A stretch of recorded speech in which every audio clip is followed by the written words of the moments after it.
So we saw Zelensky campaigning for Kamala Harris, the unelected president, I guess that'd be dictator of Ukraine, campaigning for Kamala Harris in Pennsylvania a couple of weeks ago. And it just is a reminder that Ukraine is not just like a foreign policy priority. It is central to this administration and has been for 10 years. You've reported on this more than anybody. Why? Well, I mean, that's the central question and the kind of mystery about Joe Biden. And it's the key to figuring out how he got to be president. This very unprepossessing, not very intelligent man was sort of captured, I think, in his very earliest days in the Senate. He came to the Senate as a green 30-year-old kind of part-time grifter from Delaware. And he was immediately embraced by the sort of elder statesmen who are controlled, the foreign policy establishment basically in the Senate, and was elevated to the most powerful committee in the Senate Foreign Relations Committee, which he ended up being chairman or ranking member for over a decade. And that is the place where the CIA meets government power.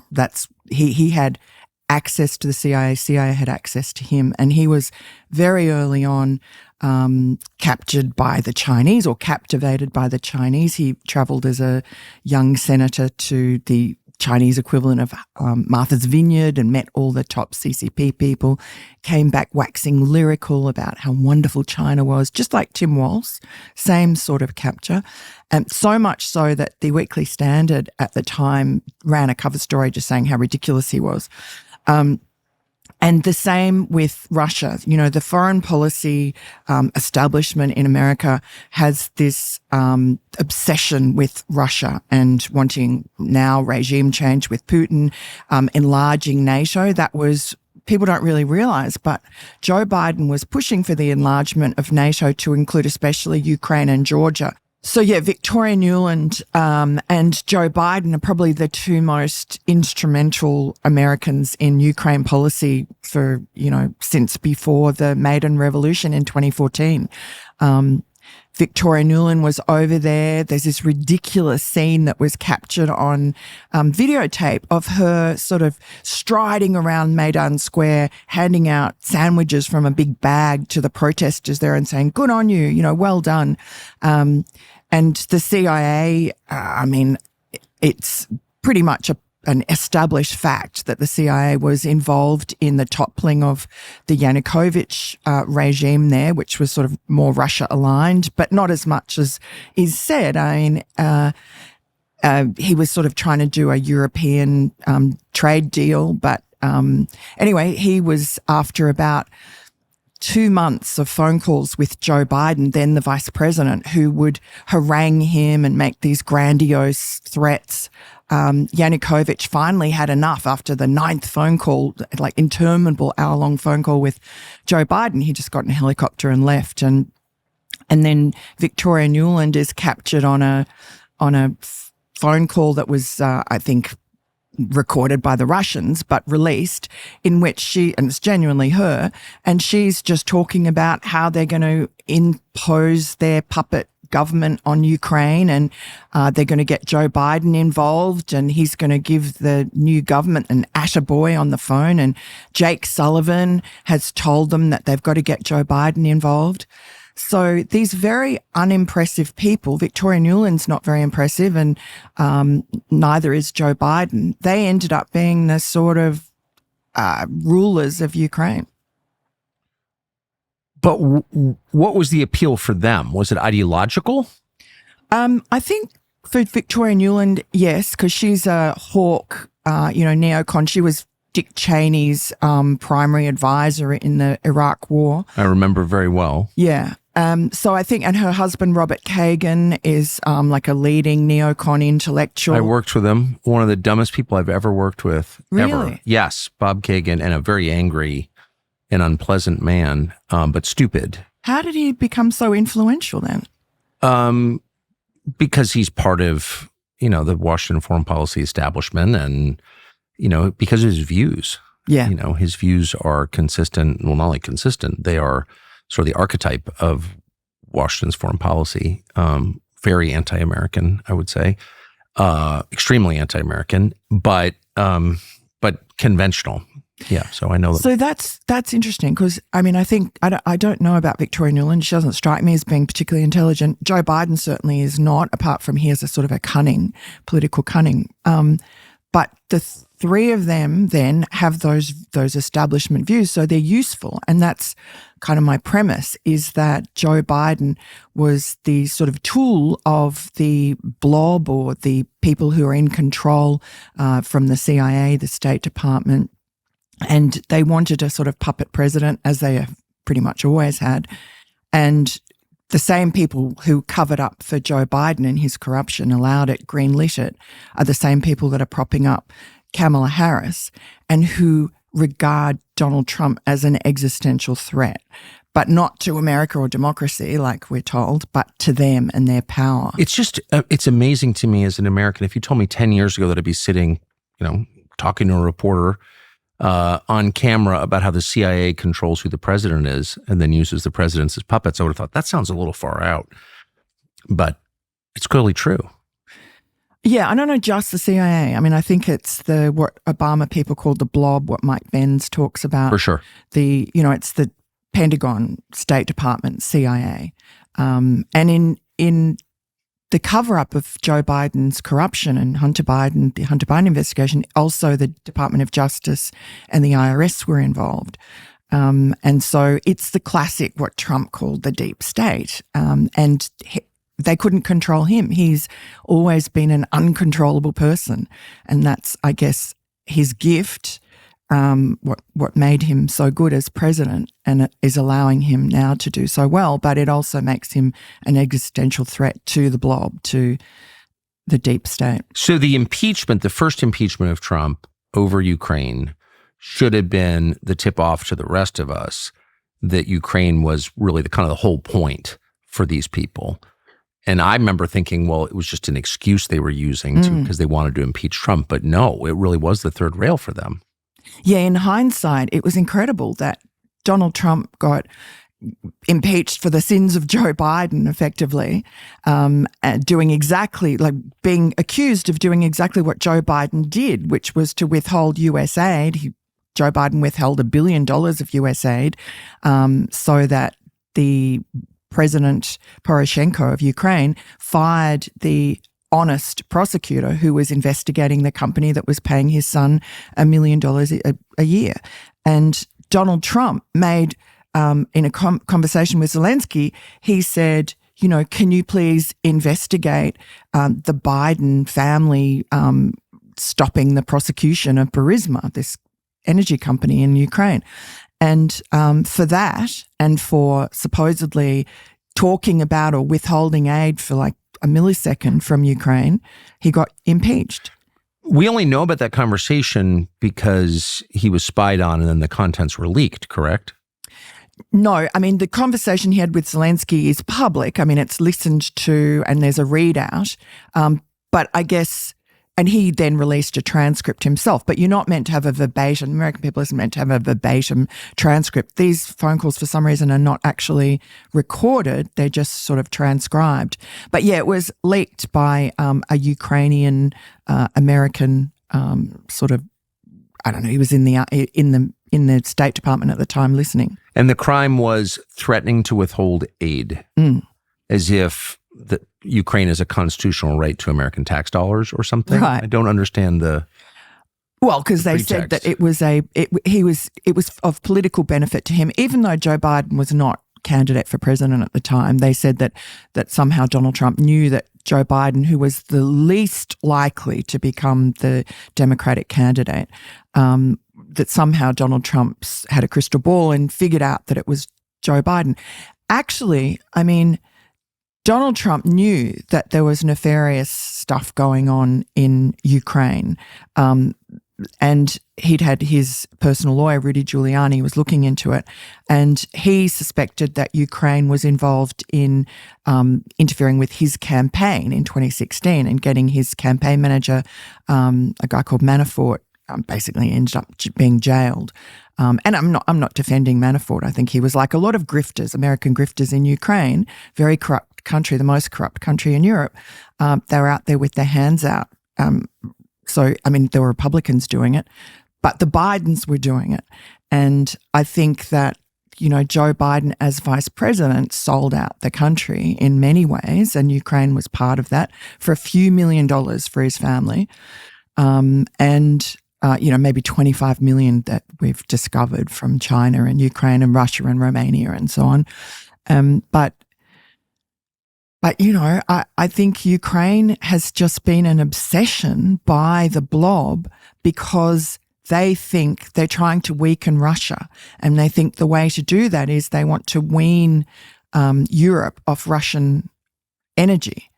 And they had this fantasy that Ukraine was going to be able to supply Europe with the energy that Russia didn't once they cut off, but it's impossible because Ukraine has 3% of the shale gas deposits that Russia has.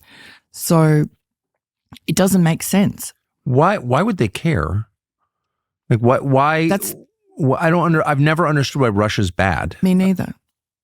My actual theory, I have two theories. One is that because it's sort of Orthodox Christian, and so America's always sort of exported its way of life and its democracy, and that's been a benign thing until maybe the last decade, when the State Department now thinks that its role in exporting American culture is LGBTQ stuff, which goes right down to, I think, in Indonesia, a very conservative kind of Muslim country.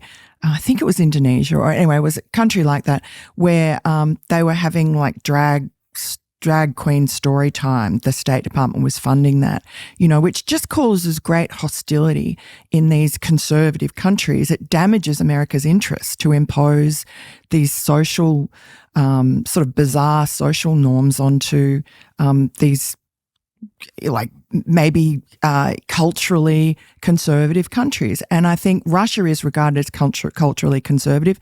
Putin has allied himself with the Orthodox Church. I don't think necessarily because he himself is religious at all, but just because it's a source of power for him. And you know, you see it in Poland. A lot of those Eastern Bloc countries, they really reject this cultural imperialism from America. It happened in Afghanistan. I mean, when Kabul fell, the pride flag was hanging over the brand new embassy that the Americans had built. So they hung a pride flag in Afghanistan? Yes. So this is just, all that does is antagonize everyone around the world, and I don't think the American people agree with it. Or why would we be exporting homosexuality?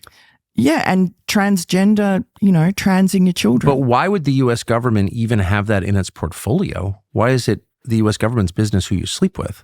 Well, because that Joe Biden came in promising equity, and he just gave an interview to The Blade, I think, just boasting about how important his administration had been in promoting you know, transgender rights, rainbow rights.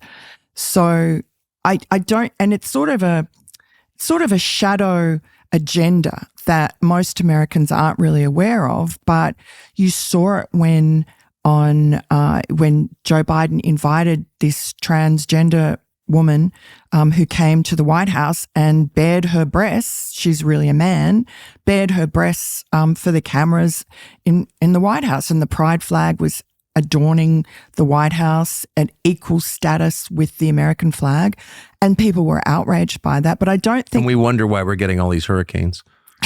It's not global warming, sorry. Well, it's the trannies in the White House. Well, we've always had hurricanes, though. Yeah, well, yeah, but you can see why they'd be increasing in frequency after stuff like that. That's just But I think amazing. that's one reason why Russia has resisted, and they are trying to impose on Russia. Same with Hungary. Remember, America has sent— Hungary's kind of traditionally Catholic and quite culturally conservative. And so what does America do? Send a gay ambassador with a husband and adopted kids to just talk about nothing but gay rights in Hungary. Who's got an IQ of about 80 and doesn't speak Hungarian and is lecturing everyone in the country about how immoral they are. Yeah. I mean, send him to Australia. He would be embraced. They would love him. But why would you antagonize a country that's conservative and is having its own? Well, that's the purpose of diplomacy, right? Is to make your potential allies hate you. That's right. Yeah. So I think that's one reason that the State Department has a loathing for Russia. But also I think it's because, this is my theory, I have no proof for it, but that China seems to be much more of a threat than Russia, which has a small GDP. It really isn't that much of a threat to America, whereas China is encroaching. It's imperialist. It's very aggressive now in the South China Sea. It's trapping all these little countries in debt traps. The Belt and Road Initiative is an imperialist objective, and it's directly threatening to the United States. So I think that the Wall Street or the people that fund the Blob and fund the wars don't want the American people to realize that China's the real threat. So they focus their attention on Russia, and so that we just forget about China. And it's amazing how many Americans fall for it. I say that with sadness. They fall for it. I mean, what was Russia has imperial aims? No. What threat does Russia pose to the United States except a nuclear response to provocation from NATO? I don't, but people kind of fall for it. It's like the worst person in the world is Putin. Okay, maybe he's a bad guy, but is that? There are a lot of bad guys around the world. There are a lot of bad guys. There are a lot of bad guys, including in our government. So it's interesting. But you think the point of Ukraine is to destabilize Russia. Yeah. And the point of destabilizing Russia is because they won't bow to American cultural imperialism on the gay stuff. Not entirely. I just think that gives sort of impetus and passion to those people in the State Department who, everyone needs to be on the same song sheet, and they all need to hate Russia. And so why you have to try and understand, why do they hate Russia so much? What's Russia done to them? And, I do think that that the fact that they're sort of, remember the dramas when Putin imposed some sort of anti-gay law? I don't think it wasn't actually anti-gay. It was kind of what Ron DeSantis is trying to do in Florida, is just stop this grooming and encroachment on childhood. Yeah, you can't throw sexual propaganda at children. Yeah. That would be like the, anti-kid toucher law. That would be totally conventional in any normal country, That's right? right. And you can't fund hormone replacement and genital mutilation for 12-year-olds. You don't want to set kids on the path of changing their sex. So leave them alone until they're 18. I think that's pretty reasonable. But that's seen as being anti-gay. Amazing. It's funny how some of the biggest threats to your personal liberty are never discussed in the media. Maybe that's on purpose. Here's one of them. It's called Section 702. What is 702? Well, Section 702 refers to a part of the Foreign Intelligence Surveillance Act, FISA, and it allows warrantless surveillance of American citizens. Now, that's against our Bill of Rights, of course, but that has not prevented your U.S. Congress from extending it again for another 2 years. That means your elected representatives have allowed the United States government to spy on you. They've weaponized your government, which you pay for, against you, its own citizens. So what can you do about that? Well, you can vote out anybody who made that possible, including the current Speaker of the House. But in the meantime, you can take steps to protect yourself from their spying. And one of the ways you can do that is by protecting your internet browsing history. Yes, your internet service provider tracks every click you make online and then sells that information. That goes to companies trying to sell you things, but it also goes to the federal agencies that want to spy on you and manipulate you with that information. That is happening to you. It has definitely already happened to us. We verified that. No thanks. We recommend a product called ExpressVPN. ExpressVPN is a personal private network that reroutes 100% of your internet activity through secure encrypted channels. Now, why is that important? Well, because it keeps what you're doing online private, not because you're doing anything wrong, but because privacy is a prerequisite for freedom. No privacy, no freedom. So if you want to protect yourself, we recommend ExpressVPN. Go to expressvpn.com/Tucker and you'll get 3 extra months of privacy for free. That's expressvpn.com/Tucker. So nothing, you've written about this for several years now, pretty conclusively, I would say. You had an amazing book on Hunter Biden's laptop, which sort of substantiates a lot of what you're saying. But no one has ever been punished for it. There was no effect, really. No, so that's why I wrote the second book, The Big Guy, which is Joe Biden's code name that Hunter Biden's former business partners like Tony Bobulinski had to use to refer to Joe Biden because the family was so paranoid about his involvement. And I think, the first book, The Laptop from Hell, that we at the New York Post wrote about and then got censored by big tech. At the time, that was before the 2020 election, and we didn't really understand how this was happening. We just thought, Twitter and Facebook are just woke and they want Joe Biden to win, so they're censoring us. But what we found out after the election, in part thanks to Elon Musk opening up the Twitter files, and also because of a whole lot of once the Republicans took the House in 2022, or after 22, they got to subpoena a whole lot of documents and also interview witnesses. Plus, whistleblowers from the FBI told us that the reason that Twitter and Facebook censored us was because they'd been warned by the FBI for weeks ahead of our story even appearing to look out for a Russian hack and leak operation, likely in October, likely involving Hunter Biden. And so when Twitter and Facebook saw our story on October 14, 2020, they recognized it immediately as the Russian hack and leak dump. How would the FBI know?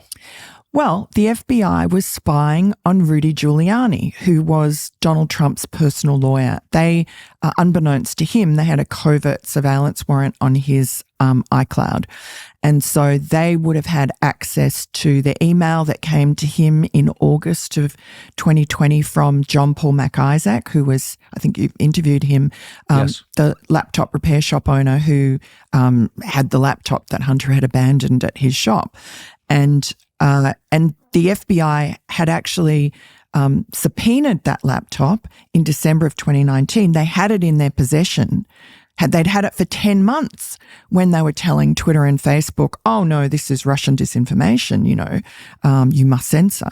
So, and then a few days after we were censored, out comes the Dirty 51 letter, and it was the open letter by 51 former intelligence officials, most of them CIA, I think 42 ex-CIA, including John Brennan and Leon Panetta and James Clapper.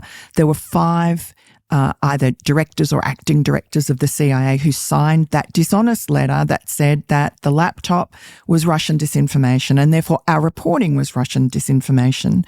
They said it had all the classic earmarks of a Russian information operation.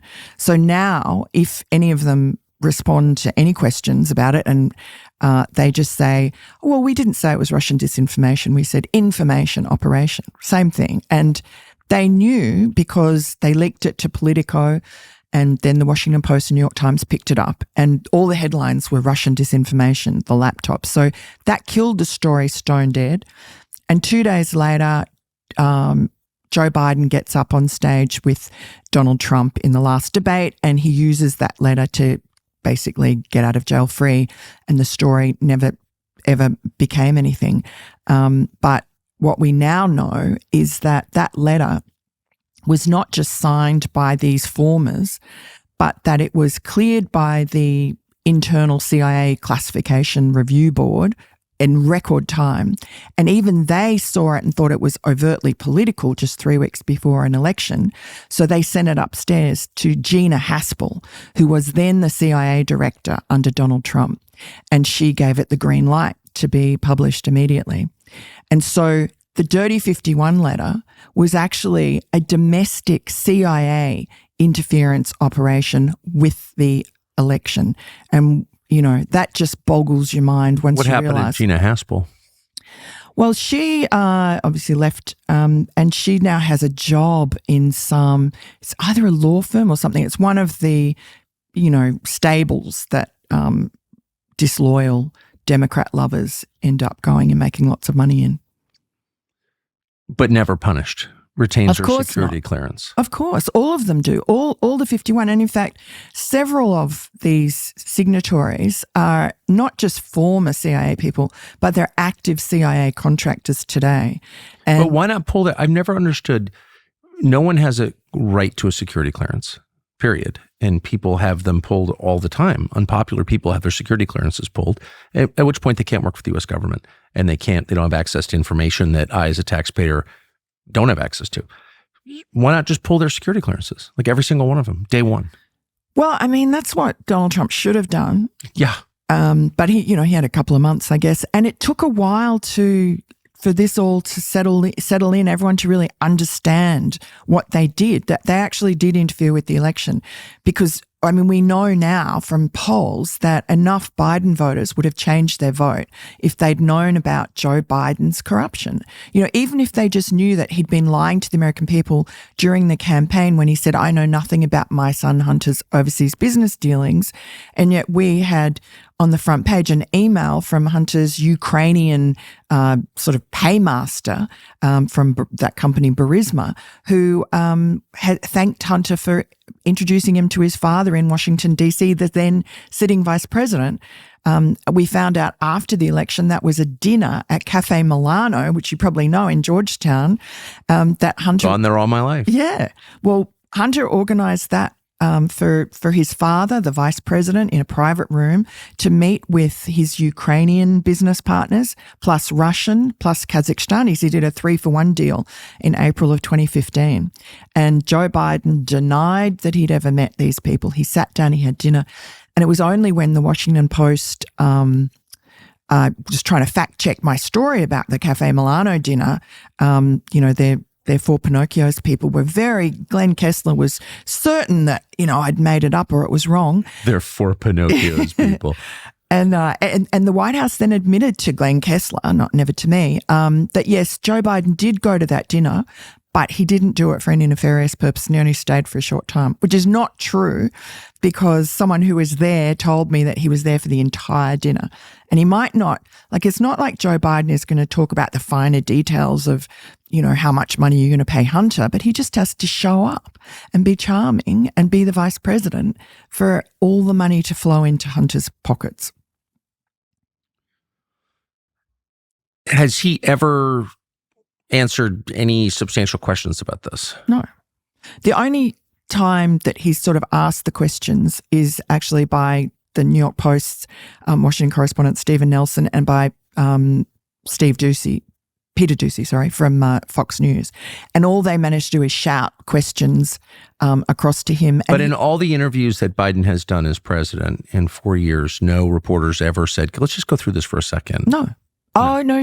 There was someone, I think, might have been CBS. It was a woman. They were standing up, but he gets very aggressive. And then the Axios, there was an Axios reporter too. Joe Biden, people underestimate his aggressiveness. He's very good at it. He's very nasty. And so if you ask him a question he doesn't like, it's almost like this narcissistic rage. It's quite frightening, and you see reporters recoil. And you ask him anything around Hunter's or the family corruption, because it's just also Joe's younger brother, Jim Biden, he gets very aggressive and nasty and pushes back. So he's successful in that. Why did the CIA dislike Trump so much? It's clearly not because they thought he was unfit to be president. They supported a senile man for president. So that's not an important criterion for them. What's the real reason they hated Trump so much? Because Trump is uncontrollable. Yeah. He's always been uncontrollable since he was a child. That's his sort of magic strength, I think, that he won't be told what to do by anybody. And you saw the effect of that during the 4 years that he was president. Suddenly the Blob's agenda was to the wayside because Donald Trump treats foreign policy just like domestic policy, just the way he did when he was a property developer in Queens. He acts on first principles, logically, common sense. He looks at an issue and he goes, oh, this is a problem I'm just going to treat. Like, for instance, when he became president, Barack Obama said to him, the biggest problem that we have is North Korea because Kim Jong-un keeps on detonating all these nuclear tests and he's a problem. And so Donald Trump neutralized that. He put Kim Jong-un in a box and he was mocked mercilessly for it. You know, little rocket man, it's bromance with Kim Jong-un, but it worked. Same thing with Putin. You know, Trump's just very belligerent. He just makes threats and people don't know if he means it or not. I think he threatened Putin that, you know, look, those lovely domes in Moscow, shame if something happened to them. And Putin didn't invade any countries while Trump was president, like he did when Obama was president, like he did immediately when Biden was president. So Putin was in his box. Iran, on its knees, it was completely broke. It didn't have the money to fund the proxies to attack Israel like it did last October 7. You know, the Middle East, whatever you think, I mean, the Abraham Accords were a promise of peace in the Middle East, which had been, you know, the mantra of so many presidents for decades. And suddenly Trump comes in and he kind of starts to pull it off. And that was anathema to the Blob controllers because the agenda, whatever agenda they have, which I kind of think is still opaque. I don't really understand it completely. But their agenda is the opposite of what the American people want. And that's why Donald Trump didn't follow their agenda. And that's why he was so successful in foreign policy. And they don't want that. So I think that the idea that he would become president again is an existential threat to them and their power, and that's why they will do whatever it takes to ensure that he doesn't win. And we've seen they've attacked him with lawfare, 2 assassination attempts. They've totally demonized him, so half the country thinks he's Hitler, and it still hasn't worked. If he does get elected, I think it's pretty clear he can't really govern with a government like the one we have now or the one we had between 16 and 20. So do you think it'll be possible to, in 4 years, uproot the rot? I mean, no, I don't think so. Although the thing is, he's much wiser than we all are, than we were. I look back even in 2020 and think how naive we were. I mean, this happens all the time. Like in 2016, you think you're naive. After the Iraq War, you think you're naive. You can never be too cynical, I think. And so he knows a lot more now, and he knew that the deep state was a problem, but I don't think he realized the extent they would go to cripple his administration, which they pretty successfully did. It's amazing he achieved as much as he did, considering he had the Russia hoax hanging over him, the Mueller investigation. He's just coming out of it into the clear, and then COVID hit. So I think he'll be older and wiser. I think he will not be as naive about the people he puts around him. He admits himself that he made mistakes in personnel. And I think that's why this demonization of the Project 2025 or whatever it is from the Heritage Foundation has been so effective, because they know that what Trump needs is a really good group of 2,000 people to install day one in his administration. And that was really the central premise of Project 2025.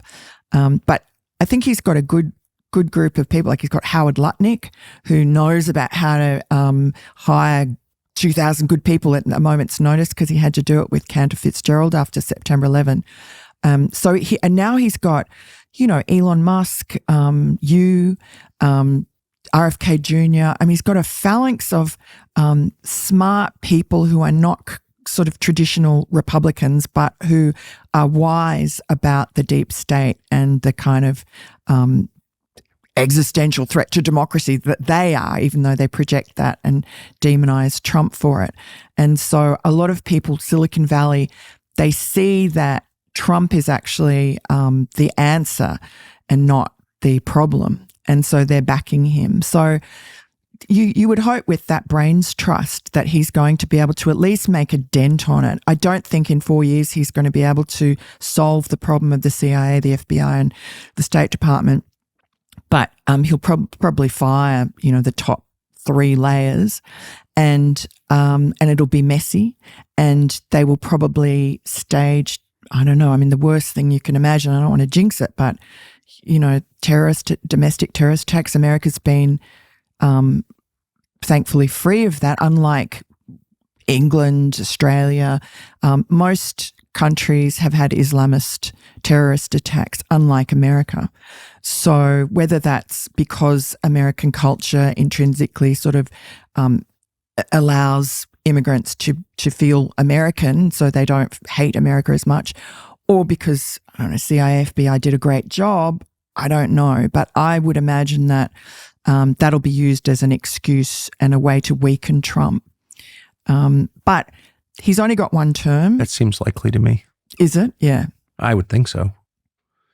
Yeah, that and pulling the supports out from underneath the economy. Yes, because Janet Yellen's been propping up Joe Biden's economy and the stock market. Yeah.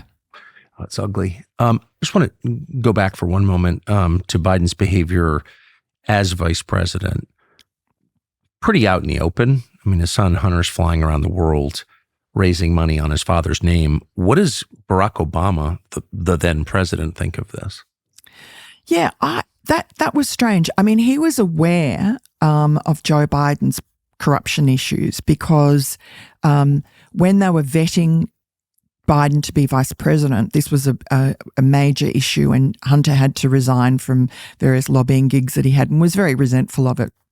In fact, he resented Obama and the Obama White House because they kept on putting crimps on his ability to use the White House to make money. And like, for instance, when Hunter first joined the Burisma board, his best friend in business, Devin Archer, who is now an anti-Biden person, but was then on the Burisma board with Hunter. He was invited with Hunter to the White House to meet with Joe Biden, and ostensibly for a school project, but what came out of it was a photograph of Joe Biden, the vice president, with Hunter's business partner, Devin Archer, just joined the board of Burisma. That Burisma then, Hunter took the photo. Burisma put that photo on their website, and that became a problem for the White House when they realised. So the sort of ethics czar, or the White House counsel actually, contacted Hunter Biden's business partner, another business partner, and said, quick, take it down. So it was an emergency situation, but it was enough, it was seen, and it was enough of an embarrassment for David Ignatius, of all people, at the Washington Post to write a column excoriating Joe Biden for being so sloppy. David Ignatius being the CIA spokesman at the Washington Post. Yeah. Foreign policy columnist. Like Philip Bump. So what about that?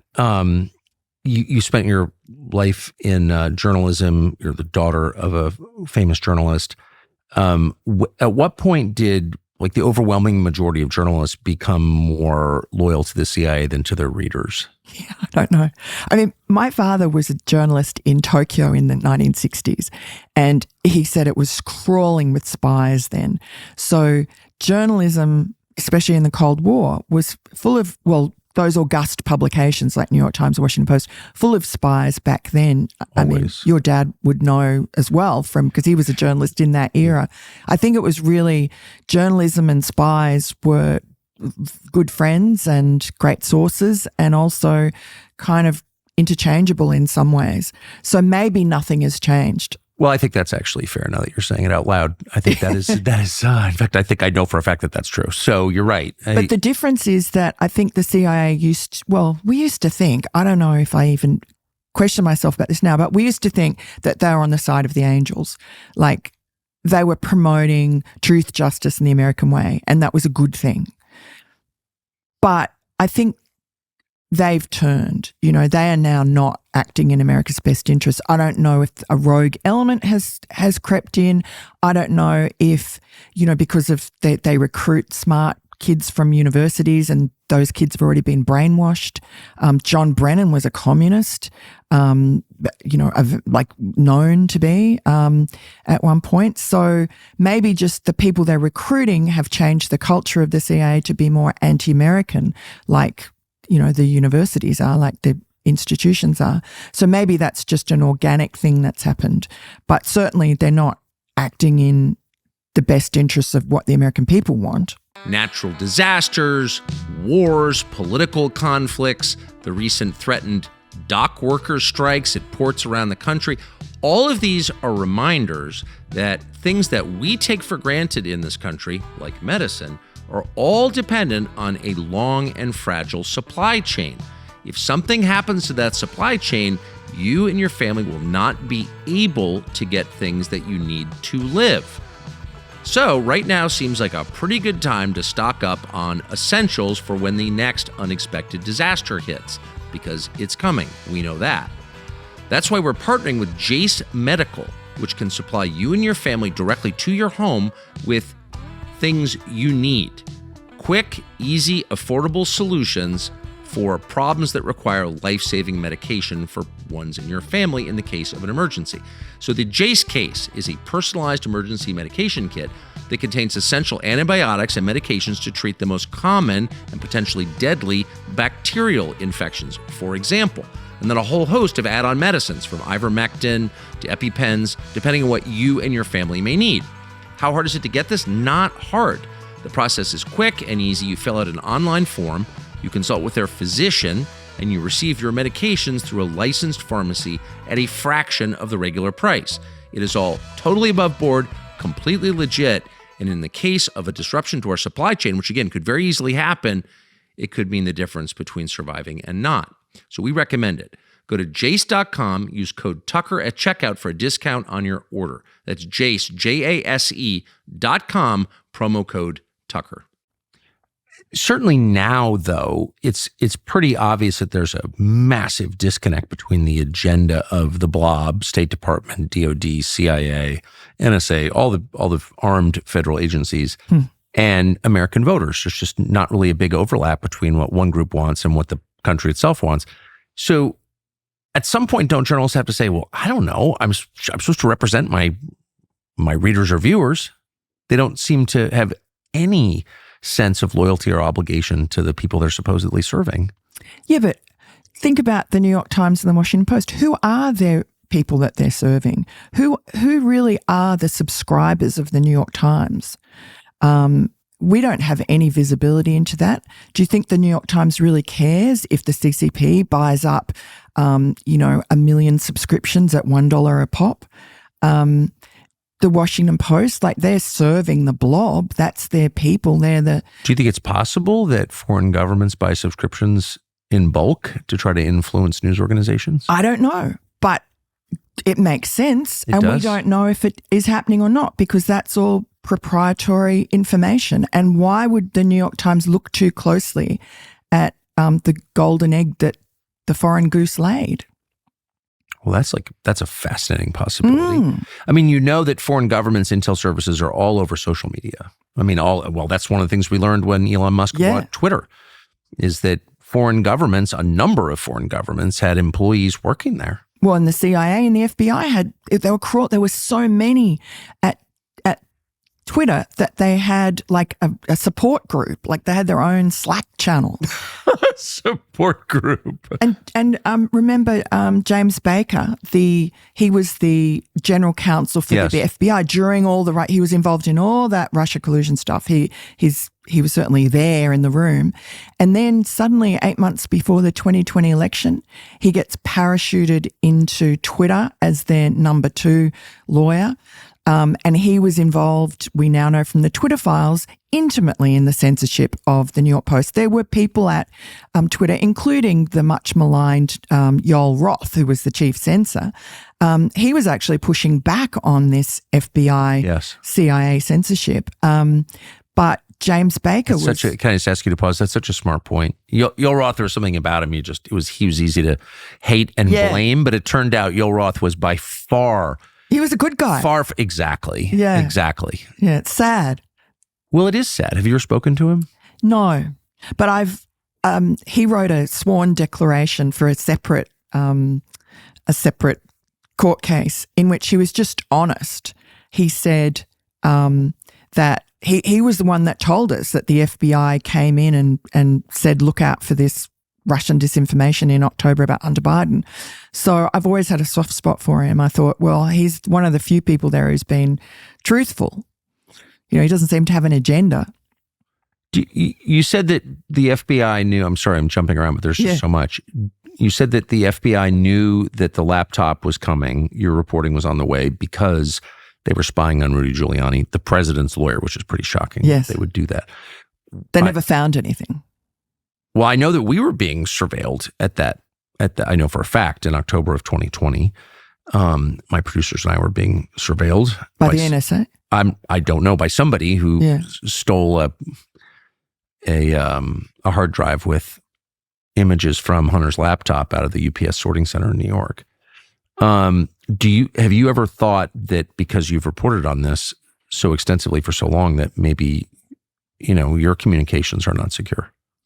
Oh, I'm sure they're not. Yeah. In fact, when I talked to new people, like there were some former NYPD people, FBI and NYPD people, they said to me, we're going to meet. We had to meet in person. They didn't trust. They said to me, your phones, I know you mean well, but there'll be people listening in on you. So I'm just listening to the conversation in the room through the mic on the phone. I don't know how they do it. I mean, just the fact we have our phones with us, people who are super secure conscience, including Wall Street people and so on, they leave their phones outside. But I kind of think I'm a journalist. And so if I'm meeting with sources that don't want, so I always meet in person anyway, or we communicate with encrypted apps, which are probably not safe, but there are a couple that are maybe okay. When your reporting was censored, did anybody in the White House press corps or any fellow journalists you knew from other publications extend sympathy and say to you, like, I think this is wrong, what's happening? I mean, how did other journalists respond? Well, the usual ones you would expect did, so the conservative ones. But no, I mean, I remember Maggie Haberman, who used to work at the New York Post, now New York Times star anti-Trump person.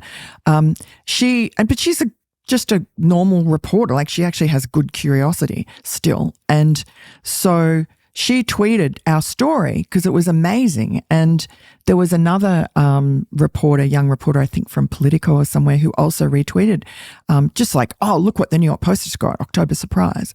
And they were like excoriated on Twitter by journalism professors for having the audacity to promote our story. What's a journalism professor? Yeah, exactly. A propaganda professor, maybe. That's what they are now. Is it a job that requires a specialized degree, do you think?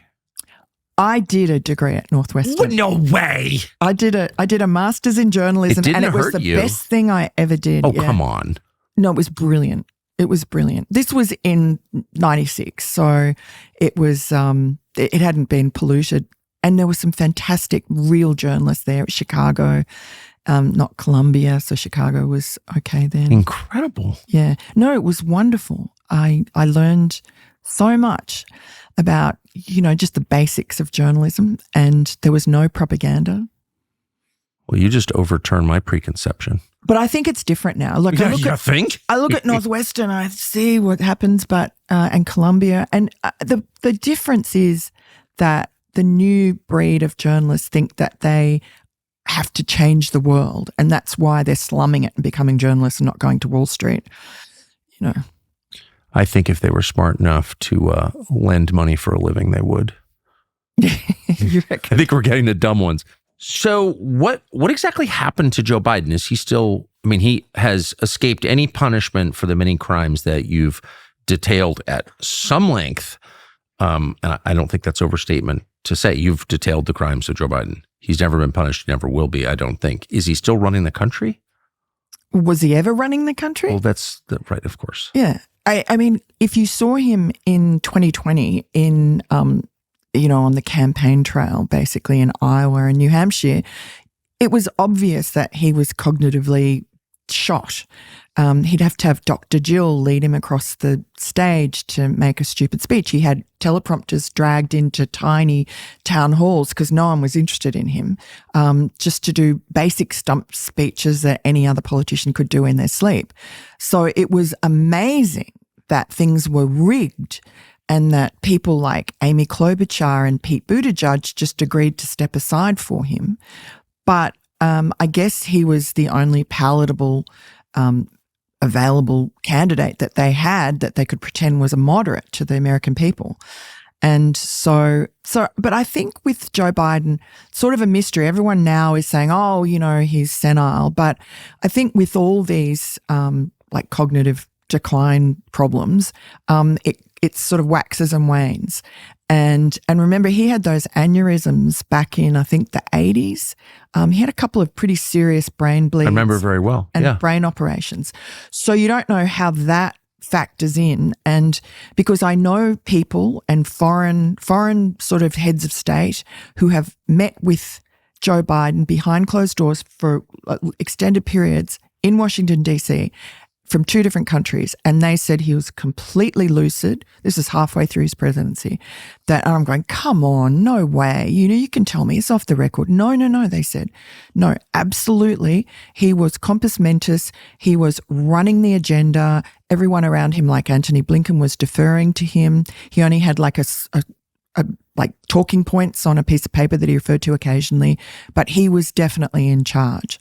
So that's the good Joe Biden. But then someone else I spoke to who was there at one of those G20 or G8 summits in Cornwall in England said that, and remember there was footage of Joe Biden sort of wandering around aimlessly and looking lost. And apparently he was completely out of it there. He was, goosing Boris Johnson's wife and just acting very inappropriately. And so I think that jet lag and, the time of day when they can't quite control his environment, that the senility sort of creeps in. But he still has lucid moments and maybe long moments. And we saw that every time he had to do a big set piece, except the debate against Donald Trump, when it almost seemed like they let him out without a safety net, late at night when he'd been doing all this traveling, and it was almost like he was set up to fail. And I think now he probably, he's had sleep. He hasn't had to travel as much. He's vacationing all the time at his beach house. So I think he's probably in the best cognitive shape he's been in for a while. And he seems to be pretty lucid. When you see him out giving speeches, when he's undercutting Kamala Harris, as he did twice in the last few weeks, when he said she'd picked a fight with Ron DeSantis over the hurricane, and Joe Biden just seamlessly comes in and says, oh, Ron DeSantis is a great guy. I talk to him all the time. When he cut in, she was going to do a big speech in Detroit where she was going to take credit for ending the longshoremen's impending strike. And Joe Biden, just that moment, decides to make an appearance in the Washington, the press room for the first time ever. And of course, all the cameras cut from Detroit straight to Joe Biden. And he didn't have much to say other than to say that he and Kamala Harris were joined at the hip, that we were singing from this, we're on the same page, and she's trying to turn the page.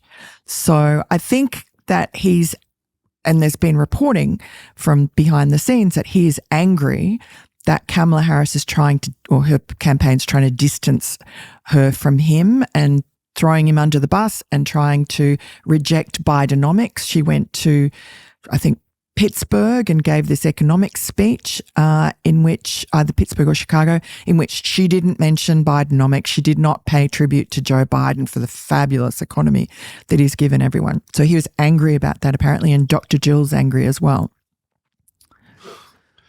Do you think it would be Kamala Harris has got to be as controlled as Joe Biden was, correct? Same people.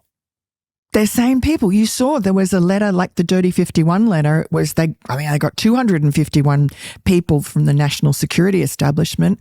Some of them the same as the Dirty 51. About 8 or 9 of them were the same, including Leon Panetta. And they're just saying that Kamala Harris is the most competent commander-in-chief that we could have, far superior to Donald Trump. And she's so unworthy of that. Incredible that these people would put their reputations on the line. Leon Panetta, former CIA director, former congressman from California, kind of an idiot, I can say, since I know him. Hard to believe he ran CIA, but he is telling us that Kamala Harris is the most qualified person to be president of the United States. Yeah. Yeah. Far superior in every way to Donald Trump. But if you'll say that, then you'll say anything. Like, it doesn't, like that, reality doesn't matter to you. Like that Hunter Biden's laptop is Russian disinformation. They just lie. And they get away with it. And they're treated like, eminent people. So you're an Australian who's lived in the United States for many, many years. I think it's fair to say, not to speak for you, but you love America, I think. I was born in America. I'm an American citizen. Is that true? I was born in Queens, New York, just like Donald Trump. Really? Yes. How? Because I'm an anchor baby. Oh, nice. So my parents were foreign correspondents. My dad was a foreign correspondent, and they were in New York. So I spent my first 2 years here. So as an American citizen who's lived in this country a long time. A dual national, one of those evil globalists. Are you really? You got another passport. So you can. And I grew up in a lot of countries. So I'm one of those people. Wow, you are kind of rootless. I'm a globalist. Rootless cosmopolitan. Yeah. So, but I mean, sometimes people who've lived a lot of places have a clearer perspective on this. If you have a country where nobody believes in the leadership, doesn't believe that they're morally justified in what they're doing, doesn't believe they're telling the truth about anything, assumes if their lips are moving, they're lying. How does your country continue? Don't you need that trust to have a voluntary system? Yeah. A democracy? But look, America is the last country that where there is some sort of freedom and some sort of hope that the people can take back control of their government again. And I think that's because there's a residual feeling among Americans because of the revolution, because they are untamable like Donald Trump, and they're sort of outlaws in a way. And also because of the Constitution, the First Amendment, the Second Amendment, that protects America from the sort of censorship that we've seen descend on Europe and Australia and New Zealand. And, I know from Australia that, people are like frogs in boiling water. They don't actually realize what's happened, particularly since COVID. COVID, like Jane Fonda said, was a great boon to the left. She saw that very early on, and it allowed a lot of censorship initially about, to save us our health because of COVID, to stop naughty scientists like Jay Bhattacharya and Marty McCary telling the truth about COVID, that it wasn't actually as lethal as everyone said, and that masks made no difference, and that the vaccine was not needed for young people, and that it was probably bad for them. So all of that censorship that worked so well when everyone was afraid, I think gave a green light to the bad guys in control, allowed them to see that, wow, we could do that in COVID, we can do whatever we like. And that's what's happened in Europe and Australia, England.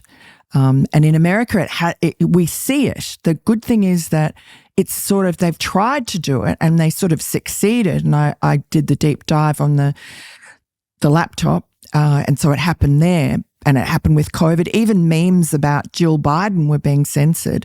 But because of Elon Musk, because of the Twitter files, and because enough Americans have woken up and are just, in their DNA, they despise overlords. So they're rejecting it. And I think that's what this election is about. You've got the untamable, uncontrollable Donald Trump versus just another cipher of the Blob. One of the reasons this moment is so bewildering is because it's so confusing. What is going on?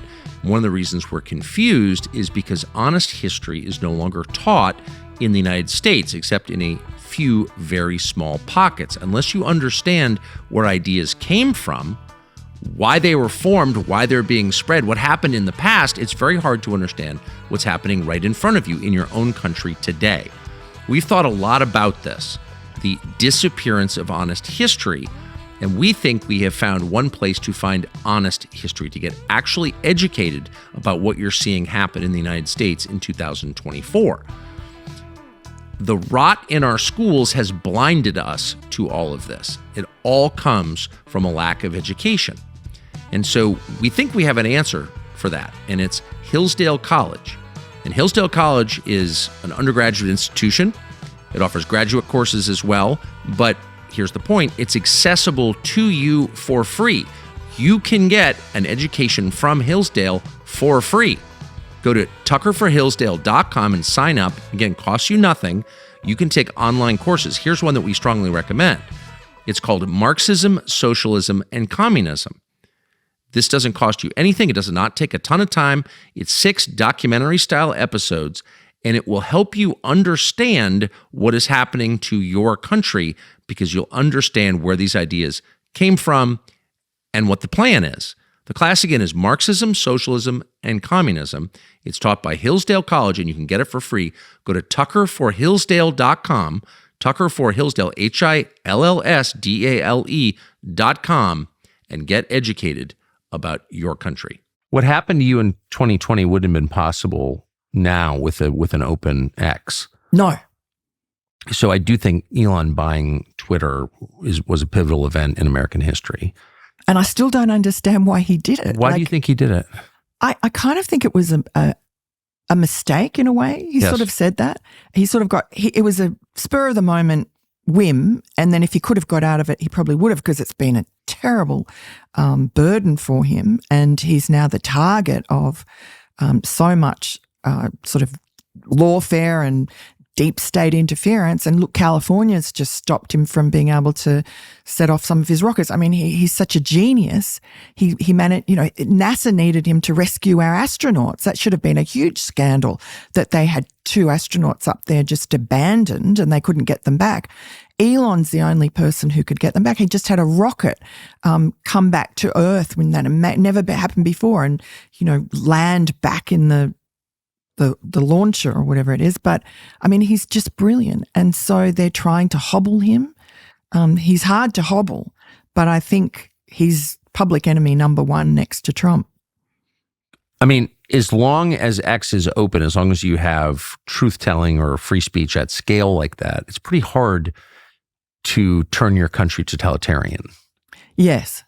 So do you think the people, the John Brennans of the world, the Barack Obamas of the world, people who do want to make it Stalinist, do people like that allow X to stay open? Well, see, what they've done, which is clever, is that only half the country has been red-pilled and understands what's going on. And the other half of the country, which is the well-educated part of the country that lives in Washington and, New York and San Francisco and places, and earn lots of money and think of themselves as being superior. What's happened is that they've been pitted against these troglodytes of the right, the ultra MAGA, the semi-fascist, as Joe Biden called Trump supporters. And so Joe Biden did a very good job of dividing Americans against each other. And there really is now just an accepted view of half of America as that they're fat, that they're morally inferior, that really we'd be better off without them. They're morally inferior?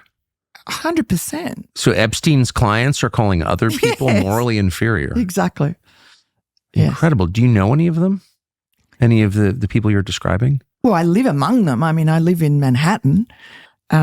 So, I mean, I see them. I guess I'm not great friends with them, but they I guess they're not our readers, really. They're not necessarily New York Post. So is it your sense that they have no idea what's actually happening?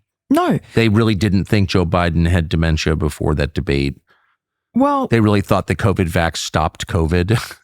Yeah. I do think that these people, they are so ignorant and naive. You see it when, like, Martha Raddatz interviewing J.D. Vance, I think she genuinely thought to herself, what's a few apartment complexes, a handful of apartment complexes being taken over by Venezuelan gangs of illegal migrants? Big deal.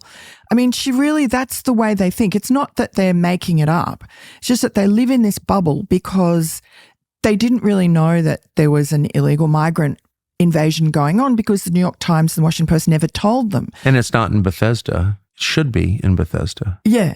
It's creeping around. I mean, it's in New York. It's very hard to ignore it now in New York. But the clever thing they do about that is they conflate migrant. They just call them migrants so that it looks like Donald Trump is anti-immigration, which he's not. What he is anti-illegal immigration. And when you have 10 to 15 million, maybe more, illegal migrants that you haven't vetted, as Clinton just let the cat out of the bag the other day, come in to rape and murder and pillage and take over apartment complexes in Aurora, Colorado. I mean, that's a huge problem. And that's something that the New York Times, the Washington Post kept from their readers. So they, so while conservatives or Trump supporters, we know everything. We know reality because we know the real reality via X and sort of fringe conservative publications like the New York Post. But we also know their reality because it's forced on us. We have to live in their reality. I mean, maybe not in northern Maine, but certainly if you live in New York or LA or anywhere, Chicago, you are aware of the contempt with which these people hold conservatives and Trump supporters, but they don't. They live in their bubble. They're not aware of reality like the migrant invasion. They're not really probably aware of Joe Biden's senility because when those videos are shown endlessly on Hannity, for instance, of Joe Biden bumbling around, getting lost on a stage, all those things, falling upstairs, they don't really see those. And they were trained into thinking that anyone who shows those, it's false. It's, what was that fake word they had? Like cheap fakes. Cheap fakes. Yeah, cheap fakes. So they're so naive and so propagandized, but the journalists themselves are. And you see the CNN panels now where this Kentucky Republican called Scott Jennings goes on and kind of red pills them. And they're all just astounded that he's telling them just these basic things that any normal are happening in their country, but they have no sense of it because they're all in Newton, Mass or Martha's Vineyard or whatever. And they only consume the media that propagandizes them and keeps them in the dark. So they're old and cut off. I mean, they're what the hippies used to accuse their parents of being. They're totally out of touch. They're elitist. Living in a bubble. Wealthy. Yeah. Yeah. Nothing affects them. But so why wouldn't, a fair country force Martha Raddatz to live in an MS-13 controlled housing project for a few years? Well, she probably will soon. I mean, that's the effect of this invasion. Every single part of America eventually is going to be including affected. all over the state of Maine for the record. Really? Filled with African immigrants. Yeah, filled. The cities are filled. No idea. Oh, absolutely. Yeah. Makes sense. They've been flying. Immediately, falling apart, displacing the people who were born there. Oh, yeah, landlords are paid to give preference to non-citizens from Africa over American citizens. Right. In housing, not just public housing, but just in any housing in the state of Maine. Yeah, and that's true in rural places around the country. This is the worst thing that's ever happened in the United States, including the Civil War. And people just are kind of ignoring it. Well, Springfield, Ohio, that was the genius of Donald Trump. Yes. They're eating the cats. They're eating the pets. I mean, and it became memes and the fact checkers at New York Times, Washington Post, just very angry with him for telling lies, and they went searching for cats that were eaten and claimed there were none. But the brilliance of that one line was it just brought the focus on Springfield, Illinois and other towns, Springfield, Ohio and other towns like it that have been inundated secretly in the dead of night with plane loads of illegal migrants brought from the border. Like, we tracked them into Westchester. We were pretty much the only media that were there at 3 a.m. at Westchester Airport watching these plane loads of illegals arrive and get put into buses that had their names blanked out and just driven off to the tri-state area, dropped off at truck stops on the New Jersey Turnpike and taken away by God knows who. And that was happening. That was the summer of 21, and that was happening all over the country and has been. Mayorkas has orchestrated this amazing kind of infiltration of every corner of the country. You can almost see him with a map looking at like red areas and going, ha, ha, ha. I'm going literally facilitating the movement of human beings through the Darien Gap, up through Latin America into the United States. Mayorkas himself doing that. And flying them in as well, like from... Oh, of course. So now they tell you can't say that they're illegal migrants. You get fact-checked to death. They are illegal, but it's just that they've been given this humanitarian parole that makes them... they can't be deported. So they're still illegal, but they're in this sort of netherworld that the Biden administration has created so that they can pretend that the illegal migration invasion is sort of slowed down. Total destruction of the country. It's hard to even think about it. It's so distressing. It was such a nice place. So Joe Biden, we're right in the middle of this, so it's hard to get perspective on Biden. And he's kind of fallen out of the headlines because the party decided that he was no longer useful and they replaced him.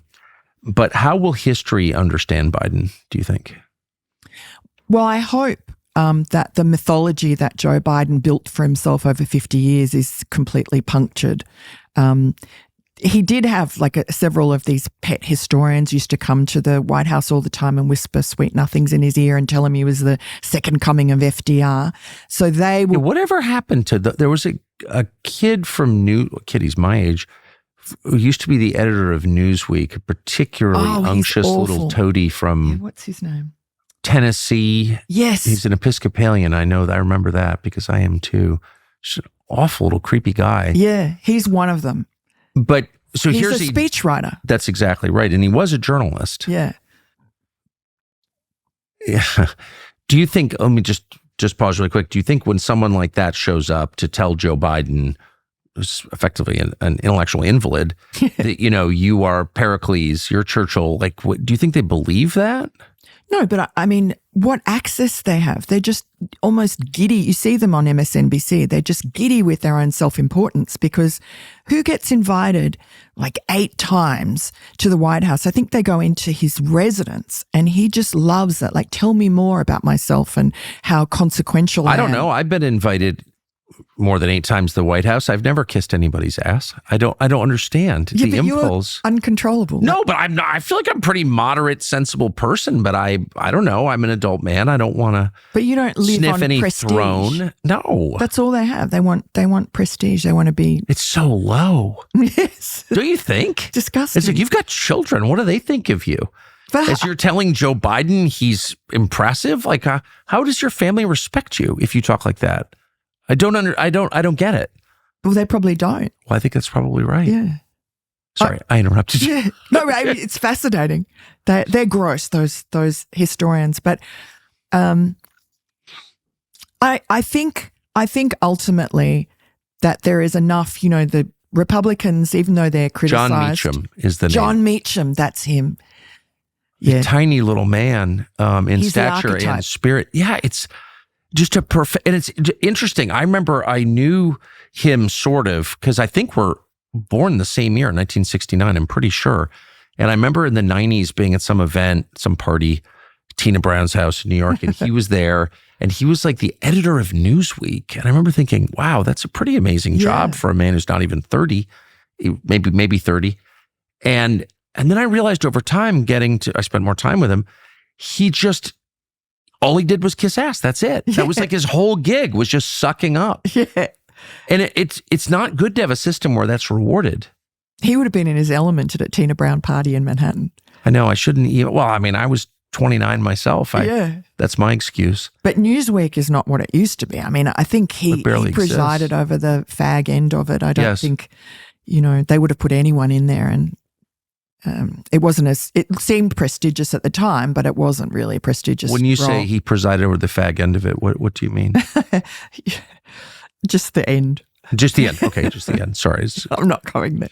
So Biden, we had this period like maybe a year ago when people were telling us that Biden was a true statesman, probably the greatest president we ever had, sharp as a tack.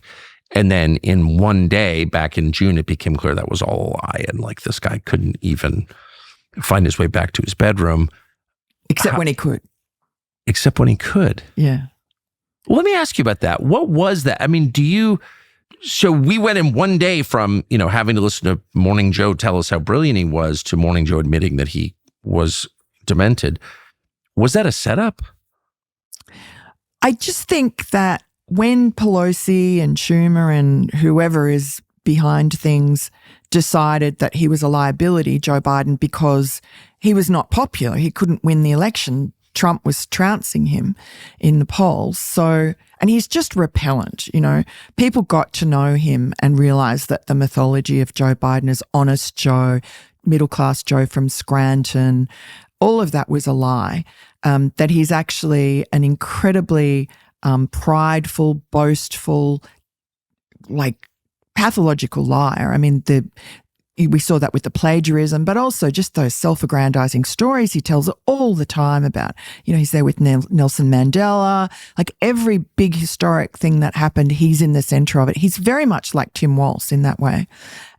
So people came to see that and see how ridiculous he was. And also the worst, I think, was just how nasty he is. And I think, he's lost that filter in his brain that stops him from publicly losing his temper. I'm sure at home he was losing his temper and a lot with his, and I think that's partly Hunter's problem. But we saw that on stage and, when he's wagging his finger and snarling about ultra MAGA, I think that's not very American. Americans seem to me to be very cordial, generous-spirited people, and I think who have affection for each other. Who have affection for each other, yeah, very much so. And I think that congeniality to me is one of the striking aspects of America that's quite different from other English-speaking countries I've been in. So, Biden is sort of the opposite of that. He really is, although he's pitched as sort of Mr. America, I think he's very un-American in a lot of ways. And he is very admiring of people like Antony Blinken, Europhiles. He's not like that. He's not well educated, but he really admires those State Department types who, are patrician and went to finishing school in Switzerland. And he does? And went to school in, Antony Blinken went to school in Paris, as we know. Right, but he finds that impressive? Oh, yes. Very much. Insecure son of a car dealer. Yeah. So easily won by dumb affectations. Blinken's like And look an at idiot. the way he dresses. Who? Joe Biden. Remember Kitty Kelly did this incredibly insightful interview with the young senator just after he came to Washington, just after his wife and baby daughter were killed in a car crash that Hunter was in and was injured in. And Joe Biden's there in his office and she described him as dressing like the Great Gatsby, like very elaborate, very expensive clothes, and boasting about his sex life with his ex-wife, his dead wife, saying, all the guys were jealous of me because we had the best sex. And then saying all these... He said that out loud? Yeah. Oh, you have to read this Kitty Kelly piece. It's so illuminating. I quoted huge chunks of it in Laptop from Hell. It's brilliant. And then he talks about all these women are throwing themselves at him. And then he does this other boast because he grew up just admiring the Kennedys, Catholics like him, Democrats. And he tried to recreate the Kennedy compound. He used to go to Nantucket rather than Martha's Vineyard. If you look at his political career, he's really modeled it very much on the Kennedy clan. And he wanted to have the Kennedy kind of dynasty. So his son, Beau, was supposed to be the next generation. And sadly, he died of brain cancer. But Joe Biden, I think just in that interview shows who he really is. And it's quite a disgusting portrayal of himself. And he talks about the Kennedys and he says, Rose Kennedy's calling me all the time, inviting me for dinner, but I'm too busy. That's just unbelievable. So it sounds like, I mean, you really spent a long time learning about, reading about, doing interviews about Joe Biden. How did your view of him change the more you learned? Well, I mean, initially, I used to like him because I thought, gosh, he's a moderate Democrat. You know, he's a Democrat that I could live with. Like, he's great. And I went full circle. I find him deeply dishonest, deeply flawed. I think he was a terrible father. You do? Yeah. How? Well, you see the product. Yes. Right? Well, fair. And both his children, Hunter and Ashley, have proven, like, they've admitted drug problems. And I think Hunter was a motherless boy. His mother had been killed. And Joe Biden had just got this huge job in Washington, the opportunity of his lifetime. He wasn't going to give that up to stay home with his two motherless boys. So he said, I was going to, but then people talked me out of it. And so he goes to DC.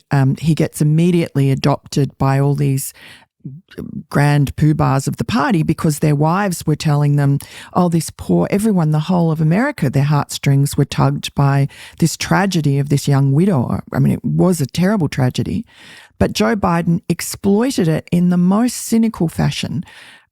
Just that photograph, which when I first saw it, I was like everyone else. Like, I just felt desperately sad for these two little bandaged boys in the hospital bed in the foreground of the photographs, where Joe Biden's being sworn in as senator by their bedside just after his wife's been killed. And you think to yourself, wow. But then when you see other photographs pulled back and you see that hospital room is full of just dozens and dozens of photographers and reporters and everything, and the kids look quite distressed, as they would be. And why did he do it there? Why didn't he get sworn in the corridor outside, or somewhere else? He did it because he knew the power of that image, and it was brilliant, and he used it in every campaign since. But it's cynical, and to be able to have the presence of mind to do that tells you a little bit about how ruthless he is and how fixated on power he is. And I think that was I think that was the experience for Hunter. And you see that in a lot of the private, which I read, but I didn't publish a lot of it, but the musings. He's quite a good writer. He's highly intelligent, I think more intelligent than his father. At least he's not, I think Joe Biden's probably illiterate. I mean, from the little bit of writing that he's done on the laptop, he doesn't spell. He's got that trademark spelling problems that, boys who never learn to read have. And so I think Joe's probably cleverer than we think, but he just is illiterate. Like, he can't read very well. Come on. Really? Yeah. I think that's why he has such a problem with, like, the worst thing you could do to Joe Biden is put him in front of a teleprompter. And I think, yes, I mean, cognitively he slipped, but also I don't think you notice when he comes across words that are long or complicated or like people's surnames that you can't guess, he just can't do them. So, and, I mean, I've done a lot of stories about phonics, the failure of kids to be taught especially boys, especially clever boys who they have dyslexia or something. It's really that a third of boys will never learn to read by that look and say, that guessing way. They have to be taught to sound things out by phonics. And I think when Joe Biden was being taught by the nuns, they just didn't teach him that way. So a lot of boys of his era slipped under the cracks. And I think he was clever enough to be able to get by memory and cunning. He's renowned as not really reading his briefs. He can be told something and remember it. But you look at him in those Senate hearings, he just he just talks nonsense. And in the text and emails on Hunter's laptop, how does he come across? How does he come across? There's not a lot of him. It's just a shadow of him. He cares about Hunter, but he cares about him. He's absent until he's about to announce that he's running for president. And then he really cares about Hunter, like, where are you? We've got to get your drugs under control, sort of thing, and dispatched his brother to go and put Hunter in rehab. And the reason Hunter was so angry in April of 2019 when he abandoned his laptop was because he felt that his family, Joe, although he doesn't say it to Joe, threw him under the bus. And he blames Joe's staff, but it was really Joe, because there was a Maureen Dowd column that Hunter was particularly enraged about, which was basically saying that Joe Biden's running for president, but the big albatross around his neck is his loser son, Hunter, who's a drug addict. And Hunter was furious, and that's where all those texts and emails come out that he says, I've supported this family for years. I've given half my salary to Dad. How dare you all treat me with such disrespect? He was absolutely furious. And his relationship with his father is so complicated because he adores him as his only parent after his mother was killed, but he also is he's just his hostage, because there is no mother, no somebody who loves you more than that they love Joe, that loves the child. And so he was sort of a victim of Joe Biden's selfishness and whims, and the entire Biden family. So Joe's sister Val moved in to take care of the boys after Joe left. Joe said he was commuting every night from Washington on Amtrak, but I'm told that's not really true, that when he did come home, that the boys were already in bed, so maybe he had breakfast with them the next morning. But he wasn't a present dad. But Val was fantastic, his sister, really sacrificed her first marriage to look after those boys, and Hunter regards her as his real mother. And then Jill Biden comes into the picture a few years later, and she's sort of the mean stepmother that Hunter doesn't get on with. Beau got on with her because Beau was the perfect child, golden-haired boy, but Hunter was like a little bit ADHD, a little bit rebellious, a bit naughty, and used to get in trouble, and I think that didn't work with Jill, and so he and Jill had a difficult relationship. And so, I think Hunter loved his father, but also deeply resented him, and resented the fact that Joe put Beau, the older brother, by 1 year and 1 day on a pedestal, and saw Beau as being, the inheritor of the Biden dynasty, political dynasty. And Hunter was sort of the spare that was supposed to go out and earn the money that would allow Joe and Beau to be clean politically. So Hunter wanted to be an artist or a novelist, and he's quite a good artist and quite a good writer. But he wasn't allowed to.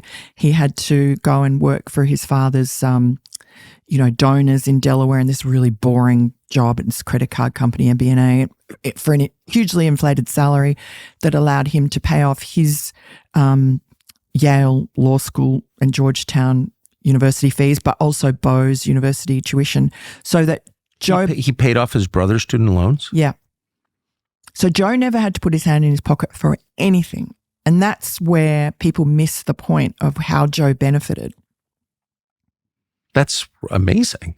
Hunter Biden paid Beau's college tuition. He complains about it to his Aunt Val. He said, Dad didn't pay a penny. That's amazing. Yeah. So he has every right to be resentful about that, I think. I think so, yeah. So it's the youngest son's the workhorse, paying for the pretty lavish lifestyles and political careers of his older brother and dad. Exactly. And Joe knew that, and he knew that Hunter had at least a substance abuse problem. That was evident. I mean, he was arrested at 18 for cocaine, right, and let off.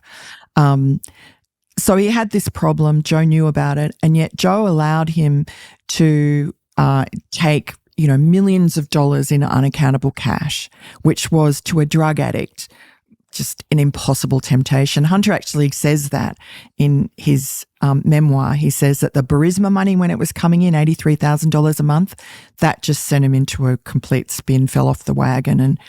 And what kind of a loving father does that to his addicted son? My read on it is that Joe does love his son, but in a kind of narcissistic. Yes, infantile way, exactly. Narcissistic way, where it's all about the reflected glory of his son, but not really about the son. Yeah. And that's hard if you're a sensitive person. Well, it's awful. It's Yeah. absolutely awful. And Hunter was a legit drug addict, Yeah. tormented by the desire to be high all the time. Yeah.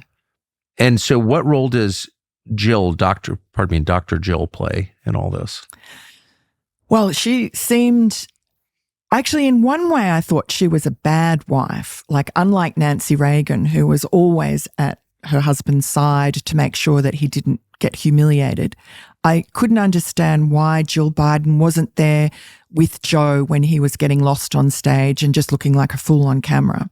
She should have been more present, but she wasn't in a lot of ways because she was out on the campaign trail herself. She was taking Air Force One to Paris and, just doing her own campaigning, supposedly campaigning, but she loved it. I think she loves the glory. She's got this factotum working for her, Anthony, can't remember his name. He's a sort of gay, one of those sort of men that attaches themselves to. He's sort of gay or pretty gay? I think he's pretty gay, yeah. And he's Joe's everything. She calls him her work husband, and he's made himself invaluable to her. And sounds totally healthy and normal. Yeah. Your wife takes off for Paris and Air Force One with some gay dude while you're stumbling around lost on stage. Well, at least she's not having an affair with him. No, well, of course, right. Every palace has eunuchs. Yeah. But I think he's very powerful behind the scenes. Yeah. And he was involved at the very end when Joe was trying to cling on to power. He and Hunter were there in the inner sanctum. So, and I think maybe he's part of the reason why Joe is such an LGBT champion, partly to sort of curry favor with his wife's favorite person. Sounds like the sickest environment imaginable. Like there's no healthy relationships. There's no honesty. There's no peace. I mean, that's what you're describing. Yeah, seems terribly unhealthy, terribly dysfunctional family, which is ironic because Joe's always created this mythology that so many people have bought, that they have got the closest family in the world, that he's the best father in the world. And it's just this tragic, circumstance that Hunter has a DNA predisposition to be a drug addict, nothing to do with his upbringing. And yet Donald Trump is treated like a complete monster. And everything I've observed about his interactions with his adult children is positive, and his grandchildren. Like, they adore him in a genuine way, not in a fearful, fake way. They really have a good relationship. And I don't think people see that as much. I think the campaign's trying to show a few videos of the grandkids, but it just seems very natural to me, his interaction with his family. Did you, in all of your reporting on Biden, detect core beliefs? No, other than power for himself, self-aggrandizement, power. No core beliefs. He was adopted early on by the people who gave him his core beliefs, and that was that he was basically a warmonger. I mean, he was into enlarging NATO and being pugilistic about Yugoslavia. He wanted to bomb Yugoslavia. We did. I'm really glad we did. It was, I think, very important to kill all those people in Yugoslavia. Any idea why we did that? 30 years later, does anyone even remember that? No idea. I bought the lies, actually, at the time. It was wrong. I never understood what they were. I was so confused by that. Something about Slobodan Milosevic being bad. I remember George W. Bush was going on about Slobodan Milosevic, always mispronouncing his name. But I remember thinking, I'm sure he's bad, foreigner or whatever, but why was he bad and why should I care? No one ever explained. What was that? Do we know? No, I don't know. I bought the same lies that everyone else did back then. I believed that he was a ton of Christians over there. Yeah. No, it's been a dreadful disaster. I mean, it still is for that part of the world. And Joe Biden just wanted to bomb them. Like, he was way out there, and he'd go on NBC and so on and say, just bomb them all. That was what he was like. And I don't think it was, he was just taking his marching orders or not his marching orders, his agenda. And then he just, like with everything, goes too far. But he's been at the center of a lot of bad policy, foreign policy for America from the beginning. And for a guy that's not is ignorant really about the world, he's now put up as some sort of foreign policy guru. Back in 2000, I think it was, he was instrumental in getting the World Trade Organization to accept China, which was detrimental to America, hollowed out America's manufacturing and middle class. And that was something during the Clinton administration that Bill Clinton didn't want. Republicans wanted it, but the Democrats, Joe Biden had to twist the arms of his Democrat colleagues in the Senate to get it over the line and convince Bill Clinton. So, but it was Bush who signed it. Eventually, 2000, yeah. But that was done in the Clinton years, and it was the Democrat senators that were instrumental in having. If they had stuck to their guns, that would never have been signed, and China would never have been. And Biden whipped that. He led the support for it. Yeah, I never realized until I looked back at it, and I thought, wow, interesting. So, and because I don't think my thesis is he doesn't have any core beliefs, then that must have been his sort of marching orders, or I don't know if you call it marching orders, but the suggestions that the people who he owed his career to gave to him was, we want China in the WTO. So he just goes about making it happen. He was very persuasive. I mean, he was very powerful in the Senate for many years, which is a terrible indictment of the Senate. Yeah, I mean, there are a lot of people like that still in the Senate, a lot. Well, he was best friends with Mitch McConnell. Well, I don't think his politics and Mitch McConnell's are identical. I mean, Mitch McConnell will be, and I think Mitch McConnell's slightly creepier even than Biden in person, but... Is that possible? I think Mitch McConnell's pretty darn creepy. Oh. Yeah, and even weirder personal life. Yeah. Yeah, no, he looks like a snapping turtle. Not his fault. I always liked him. He gave beautiful speeches. Oh, he's very smart. Yeah. McConnell's legitimately smart. Oh, there's no doubt about it. And he's been great on a bunch of topics, but he's voting for Kamala Harris. There's no doubt in my mind. Yeah. That's interesting that he was close to McConnell. Huh. So you didn't really see any redeeming qualities to Biden's career? None. No, I think if he'd never existed, well, they would have found someone else. That's the problem. I think he was the perfect cipher because he came in so young to the Senate. He was 29 when he accidentally won against an old-time Republican in Delaware. In fact, a guy his name was Caleb J. Boggs. And the irony is that when Hunter Biden went and was convicted in that gun felony trial in June in Delaware, it was done in the Caleb J. Boggs courthouse. Amazing. Yeah.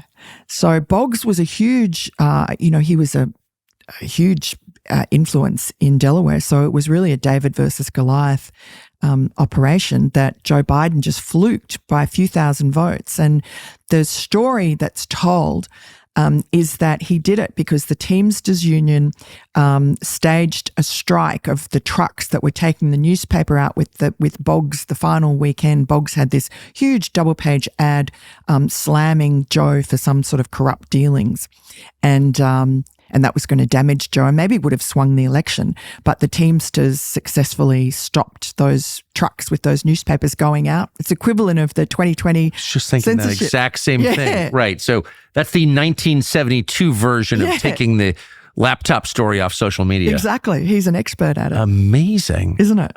So do you ever fear, when you and I are gone, and our generation is gone, that our great-grandchildren will be reading stories about what a hero Joe Biden is in their history books?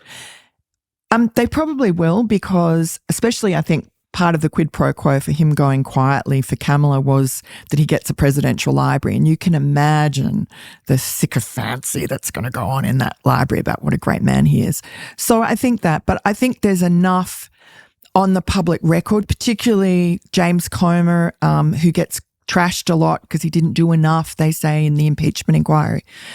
But he actually managed to put on the record a lot of evidence to show that Joe Biden was involved in the family's influence peddling scheme, that this is where the money went, that there were two $250,000 checks, 10% of a couple of deals that Jim Biden and Hunter were involved in that went to Joe Biden, that were the check memo says it was a loan repayment, and that's what Joe Biden maintains, and James Comer was never able to prove otherwise. So we have to give Joe Biden the benefit of the doubt there. However, it is part of a pattern of money, the money trail and how it gets to the Biden family. 10% for the big guy, that deal never happened, but I think it probably reflected the way Hunter's sort of businesses worked, that Joe would get something. Hunter was certainly paying for some of Joe's maintenance and upkeep on his Delaware estate. And Joe lives... And estate is not too strong. It was a former DuPont house, enormous house that Hunter grew up in. Yes, and with then, the ballroom. Yeah. And then I know from having friends and relatives in that town, Greenville, Delaware, that he never paid any of the workmen. No. Stiff the firewood guy and the landscaper and the caterer, and, they're always after him for money. Really screwed the little guy consistently and was famous in the neighborhood for doing that. It's incredible, isn't it? It is. Well, it is incredible. It's very low, the lowest. But I always wondered, how did he afford to live in a 12,000 square foot house on a Senate salary? Well, he will tell you he was just lucky with real estate. And so all the way through, even became, he's just the donors, they'd buy his houses for an inflated cost, and he'd buy houses for a lower cost. Same with Hunter. Hunter bought places, same thing. And there was just a magic carpet ride for him. Whatever transaction that he entered into, he was looked after. And so the house he has now, he built from scratch, custom built, beautiful tradesman from Philadelphia that built the best mansions. And you remember when during the 2020 election, he was always mocked for being in his basement. Well, and you saw the basement a little bit. That basement is the most magnificent custom built, wood paneled, mahogany, grand study library with books everywhere. Pieces of historic furniture that he's bought from the White House. You could hear the honking geese outside in the lake because it's a lakefront property. He used to call it the lake house, but I think people teased him about it because it's a very small man-made pond, really. So now he doesn't call it a lake anymore. He goes, oh, no, it's not a lake, it's just a pond. But gorgeous house, and it's got a swimming pool and a boat jetty and a cottage for the Secret Service to stay in. It's all, what a poser. What a poser. What a hollow man. Absolutely. With massive social anxiety. That's the pathetic thing, actually. Yes. It's almost sad, but I mean, he's done so much damage to so many people, I can't feel sorry for him. I love how resolute you are in your opinions of Joe Biden, since you're one of the only people in America who has the right to those opinions because you know more than anybody about Biden. Well, Hunter probably has more. But, being a son, you sort of brainwashed from a very early age. It's hard. Yeah. And a child with one parent, of course, clings desperately to that parent no matter what the parent's like. Yes. That's just the way it is. Yes. What happens to Hunter? Oh, he'll get pardoned. Okay, so he's been convicted on gun felonies in Delaware, and also he pleaded guilty on the first day of the trial in California in September to these various tax felonies, all of which, well, certainly the tax felonies should carry a jail sentence. But he's to be sentenced on both of those after the election. And even though Joe Biden has said, oh, no, I will never pardon my son, he said that once, and he didn't really say it very vigorously. He was just asked in I think a CBS interview, and he was like, will you pardon your son? He goes, no. And that was it. After that, the White House has been vigorous, said, oh, no, the president said he won't do it. Have no doubt that he's going to pardon Hunter. As anybody would. I mean, really, if it was your son, would you want him to go to jail? So I'd pardon my son in a second. Of course, everybody would. And therefore, Joe Biden will get away with it. Like everyone will say, the media will say, oh, it's his only surviving son. How can you blame him? If anyone criticizes it, they'll be called cruel and heartless. So, of course.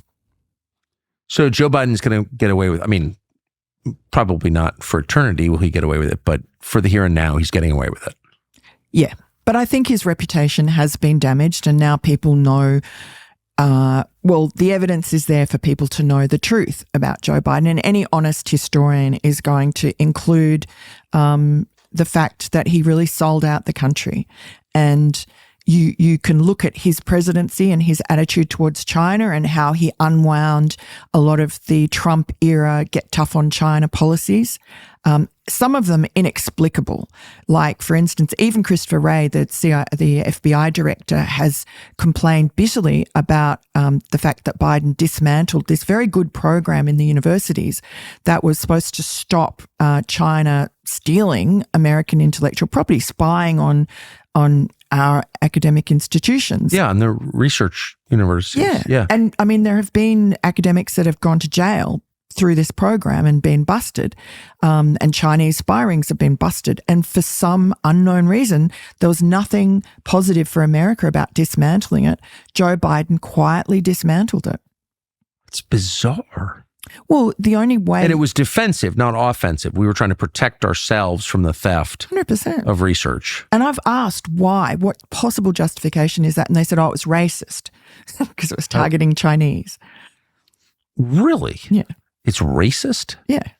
Just like calling the Wuhan virus, saying it came from China, was racist. It wasn't. But that's what they tagged Donald Trump with.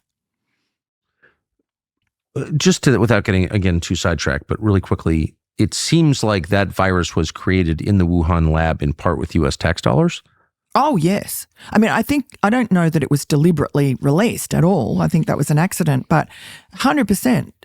Eco Health Alliance, run by this absolutely repellent Englishman called Peter Daszak, he ran this weird little company that has an office in Manhattan, but really does no research of its own, but it gets these massive grants from DARPA, which is basically an arm of the Department of Defense.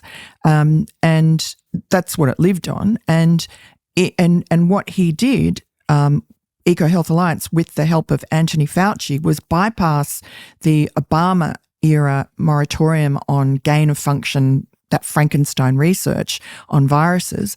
And he funneled basically this DARPA money, US taxpayer money, through to the Wuhan Institute of Health, where he co-authored some papers, even though he's an idiot, but he co-authored papers with the bat lady there, the scientist.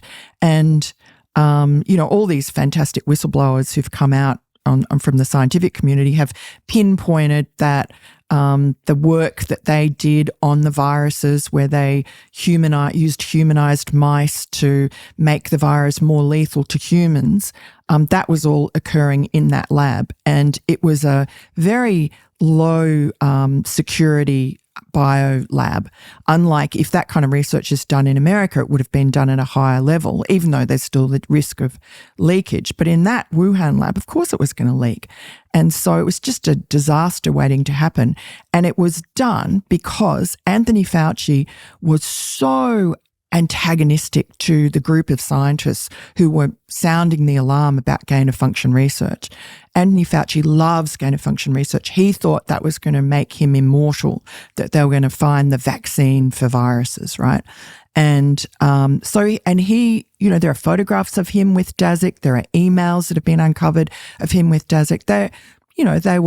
It was obviously a subservient relationship on Daszak's part. He worshipped Fauci, but Fauci was friendly with him. And Fauci says he doesn't know anything about these DARPA grants, but someone who's used to work with Daszak at Eco Health Alliance and left sort of under a cloud, he's become a form of a whistleblower. I've talked to him a little bit. I'm not 100% certain of how valid he is, but this is what he says. He says that the CIA approached Peter Daszak about sort of helping them because he was so embedded with the Chinese, and the Wuhan lab apparently was some sort of military research was going on there. So you could understand the CIA wants to have some sort of eyes and ears, and Daszak would have been useful. And Daszak... So while this whistleblower didn't personally see the CIA approach, Daszak asked him about it a couple of times, and the whistleblower believes that Daszak did end up working sort of as an informant for the CIA. Amazing. And I'm sure we'll never know, the truth about a lot of what you just said.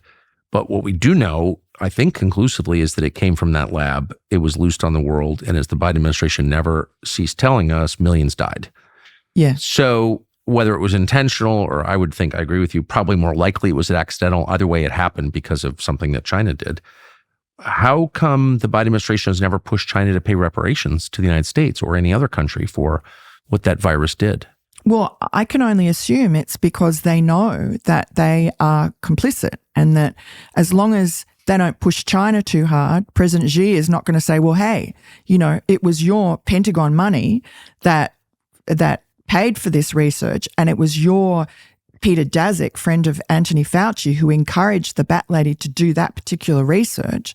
So I think it's mutually assured destruction. Like they both just don't say anything and it goes away. And I'm sure that's in part why Donald Trump's administration didn't really push that hard. And because it's the same people in charge at the CIA and the State Department and the Pentagon who know that they didn't deliberately do this, but it was their, incompetence, sloppiness, whatever, recklessness that unleashed this virus on the world. And America doesn't want to have its fingerprints on it. And I think the fingerprints are there. We've seen enough already in Congress, there have been some good politicians who've pushed on this, and there's been enough FOI material that's come out to show that there was certainly EcoHealth was being funded. So it doesn't take much to follow the trail. Plus, Peter Daszak is so protected. I mean, where he lives sort of in the woods, just outside of New York, any reporters who go there, immediately the cops are there. Like they're protecting him. He's been really? I wish I had. How do I get protection? That? Yeah. No, you won't get that. Oh, yeah, I've noticed. You're the enemy. So, okay, since you have, this is my last question, but since you've got such an amazing recall, a remarkable memory for details and people, I've really known very few people with recall like yours. One more thread I'd like to sort of tie into a bow, and that's the whistleblowers who did business with Hunter Biden. What happened to them? So that would be Tony Bobulinski and Devin Archer. Yeah, I mean, they're really the heroes of this story. Tony Bobulinski was working with Hunter on the big China deal that ended up falling over. Hunter and his uncle Jim Biden got, I think, about $20 million out of that deal after they sort of shafted Bobulinski and their other partners, basically for doing nothing. But Bobulinski is sort of a self-made man, and so he's quite protected. Like he has his own money. He doesn't owe anything to anybody. He's a former, naval nuclear rocket instructor, nuclear submarine instructor. He's a pretty tough guy, and he knows a lot of tough guys who protect him. So I think he's been okay. Devin Archer, on the other hand, he's a lovely man, and I've got to know both of them, and I call them friends now. They've become friends. They have this beautiful bromance. They never knew each other before, and now they're just rock solid friends because they've suffered, both of them, at the hands of the Bidens. Devin more so because he was Hunter's best friend. They met at Yale. Hunter called him my best friend in business. They went into business together. Devin did all the work. And Hunter was sort of brought in as the sort of the Biden name. In the end, they did a deal that went sour, and the Southern District of New York charged Devin with fraud over that deal. Hunter was deemed not to have been involved, even though Hunter was, I think, vice chairman of the company. He'd earned $200,000. Devin had lost millions of dollars. Devin was the one who ended up basically going to trial. He was convicted and then acquitted, or the conviction was overturned by the judge, who found that he was honest and found that he'd been unjustly treated. And then that was overturned. So he's been going through, I think, about 8 years of sheer hell where he hasn't been able to earn money. He has a close family, so that's supported him. He's remained remarkably optimistic. But he's facing jail. I mean, he could go to jail, I think for a year and 1 day. And that's while Hunter Biden has escaped scot-free. With everything that Hunter's done, there's always been this invisible hand that's reached out and rescued him from peril, while all around him, all his business partners went broke, went to jail, died, disappeared. Hunter just is like the character in a disaster movie where all the cars blow up and this one man runs through the flames, and he's like that. He's the road runner of... You do get the sense he's not going to escape, though. I mean, he must be in rough shape. I haven't seen him in a long while, but he must be in rough shape. You can't put yourself through that kind of life without destroying a lot of your brain. Yeah, I would say, I guess. I mean, look, I wish nothing but the best for him. I've actually come to... I never met him. I would have loved to interview. I still would love to interview him. But I know people around him. I mean, all the people around him were fantastic people, like his friends. I've met quite a few of his friends. Kevin Morris, everyone hates Kevin Morris, but he's not a bad guy either. The Hollywood lawyer, his sugar brother who's funded like his lifestyle and paid all his IRS debts. All these people, they have a good heart because they get sucked in by Hunter, because Hunter does have that tragic quality. Women especially rally around him and want to mother him and protect him and forgive him all sorts of atrocities. And I think men, it's the same thing. Everyone you talk to say he's just good. Hunter is so charming and lovable and vulnerable. And not stupid. No, smart.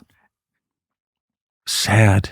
So you count him a victim of his father's? Oh, yes, 100%. I mean, he's a victimizer as well, as all victims like that are. But, he's victimized. I sat in the courtroom in Delaware and watched his two exes, Hallie Biden, who was his brother Beau's widow that he took up with, had a torrid affair with and put her on to crack.